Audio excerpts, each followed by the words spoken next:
Yeah, so I have all these friends on Facebook who just keep posting, can you believe what he said? And you just go, sit back, honey. After President's Day comes Mardi Gras Fat Tuesday. Here's what we're buzzing about at News Beast. With us today in this edition of what I think can be called Dude Beast, Nick Summers, Jacob Bernstein. Jacob, I understand you just can't get over Whitney Houston. I just can't get over Whitney Houston. You're not alone, that's a good thing. So obviously the funeral was this weekend. You know, the thing that sort of interested me most about it was you had all of these sort of major music luminaries speaking about her, and almost no one seemed to actually know her or describe her. It was all sort of Clive Davis saying, she had 7 consecutive #1 hits. We sold 170 million albums. And I'd say to her, eulogy by Wikipedia. yes, are you pinching yourself, Whitney? Well, obviously she wasn't pinching herself, you know? I mean, not a lot of movement. Obviously she was quite unhappy with what she had.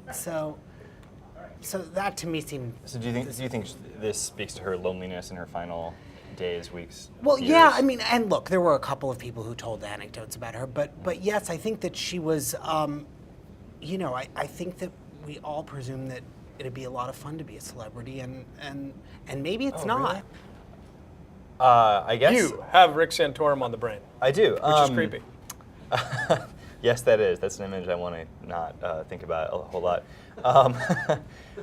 He's been saying a lot of crazy things. It feels like we've been here before with the new Romney alternative in the spotlight, and it's going to keep going. It's not going to go away, I don't think. But I think that in sort of all this scrutiny, there's a couple things going on. I think that this is sort of the moment when people are figuring out not just that Santorum is a Romney alternative, but what kind of alternative he is. Is he more conservative? Is he more the cultural alternative? They're kind of trying to figure out exactly who they've got here. Right. The polls, though, would seem to suggest that he's actually going to beat him in a number of swing states. That that Santorum is going to beat him in a number of swing states. It does not bode well for Romney in the general election, even if he is the candidate. Well, remember, it's a totally different audience. Like, I mean, Right. that's part of the schizophrenia of our politics, is that the audience that's being appealed to in a GOP primary is fundamentally different than general election. Yeah, they're not necessarily sort of weirded out by a lot of these statements. And so there's a couple, people are looking at what he's saying, but they're also kind of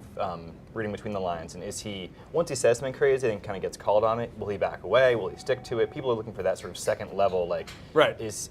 How does he do under pressure? Yeah, do you balance things out with a dose of realism? Yeah. I mean, the story we've got up today, which is his 10 sort of, top 10 craziest sound bites, I mean, those stories are always great in terms of just giving people a sense of the continuity of the high notes that certain folks hit on the campaign Sure, trail. yeah. And for all the attention that he gets, I think every time he sort of says one of these things, he's probably at some point routing more money towards his Democratic opponent. It's sort of, even if as much as it galvanizes the right, it can also galvanize the left.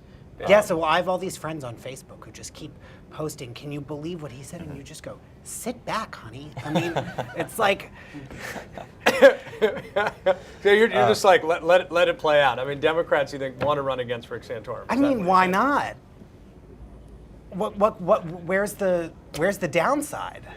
Jacob Bernstein's advocating the sit back, honey strategy, which is not for everyone, but I think that could be branded. I want to talk a little bit about, speaking of something we don't want the sit back, honey strategy, let's talk Iran.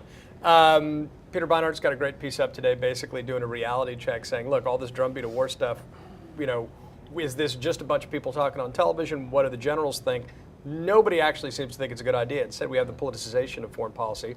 Shocking that never happens. But especially the Republicans all kind of like trying to say who's tougher on Iran, who's tougher on Iran, without the actual responsibilities of governing or a contingency apology for what happens beneath the bumper sticker, Iran will not get a nuclear weapon on my watch. It's a perfectly reasonable question. Obviously, this is happening in real time. But yeah, I mean, I think Beinart makes a good point, or a good admission, I guess, that a lot of people talking about this don't have secret sources in Tehran. They're not military experts, and we sort of have to trust the people who were in the military or sort of know what they're talking about. And by his tally, it's a pretty lopsided one.